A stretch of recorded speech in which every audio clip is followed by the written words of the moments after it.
Salinas, le voy a dar esta noticia que seguramente generará agruras, seguramente generará un gran malestar en la oposición moralmente derrotada. Grábeme, don David. Yo reitero que he recibido muchas críticas por parte de la gente que busca la transformación de México y obviamente por la oposición que ha agarrado extractos de la entrevista que le hicimos a Javier Lozano en Sin Censura para hacer creer que me puso una arrastrada. Pero en esa entrevista Javier Lozano dijo que él es una blanca palomita, que Felipe Calderón fue un gran presidente, que tuvo el gran orgullo de formar parte de ese gabinete, que había votado por la reforma energética por convicción. Bueno, pues don Javier Lozano, nada más pregunto, ¿se refieren a usted en esto que voy a informar?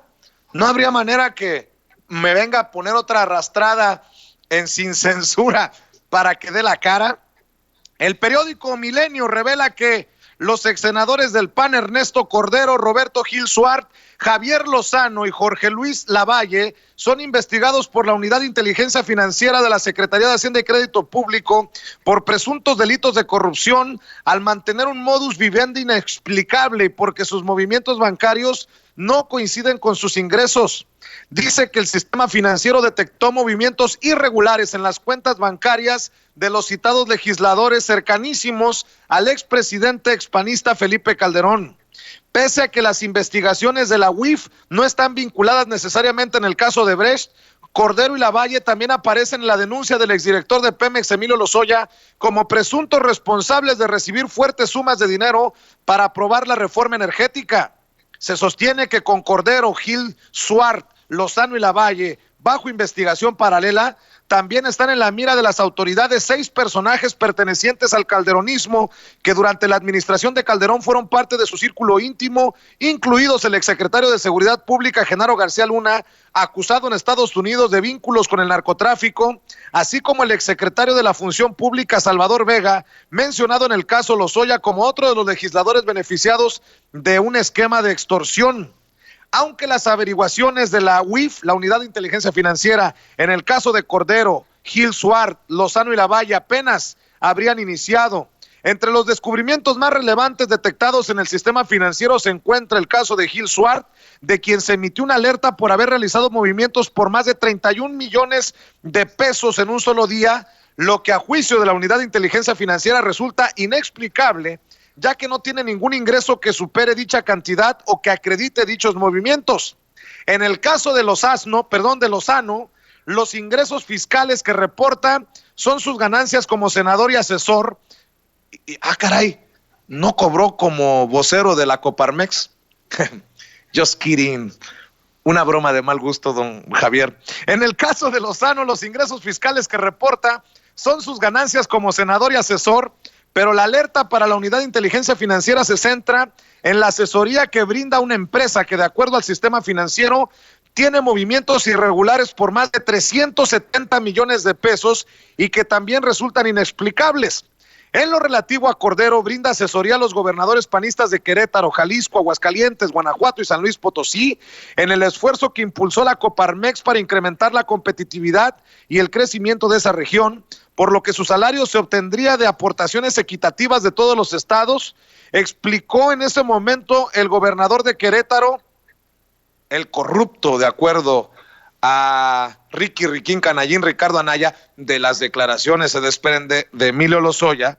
El gobernador de Querétaro, el panista Francisco Domínguez Servién, Pancho Domínguez, quien también aparece en la lista de presuntos beneficiarios con los sobornos del gobierno peñanietista.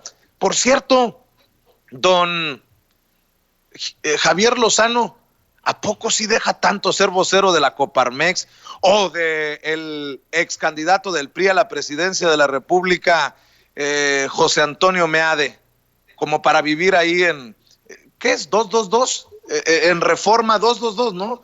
En ese edificio en donde también Sarmiento, el que dice que el dinero del Senado a lo mejor era para pagar la nómina, ¿a poco sí da para vivir así de sabroso? Nada más pregunto. Bueno, hay que nada más señalar que a todo esto que he leído del periódico Milenio habría que incluirle que Ernesto Cordero, como lo dio a conocer Julio Cerroa, reportero independiente a través de su canal de YouTube La Voz de Julio, Ernesto Cordero aparece en una empresa que tiene desarrollos inmobiliarios en Huatulco y en la Ciudad de México, y que después de haber sido señalado en medios como parte de este esquema, este presunto esquema de sobornos, fue borrado del paquete promocional de esa empresa y de ese desarrollo inmobiliario. ¿Por qué? Bueno, pues como se lo planteamos al titular de la Unidad de Inteligencia Financiera en la entrevista exclusiva que le realizamos hace unos días, está por investigarse. Así que nosotros colaboraremos con lo que tengamos de información en el caso de Ernesto Cordero. Pero vaya que si hoy estos personajes intentarán generar la cortina de humo por los videos del hermano del presidente Andrés Manuel López Obrador para no tener que responder por esto que publica el periódico Milenio. Pácatelas, don Javier Lozano. Y usted que presume de ser una blanca palomita, me lo dijo a mí y se lo dijo a Julio Astilleros hace unos días, y eso sí lo deja bien en sartenes, ¿eh? Por cierto, ¿me da chance de ponerme otra vez para que me ponga una chinga y me acepte una entrevista en Sin Censura? Bueno.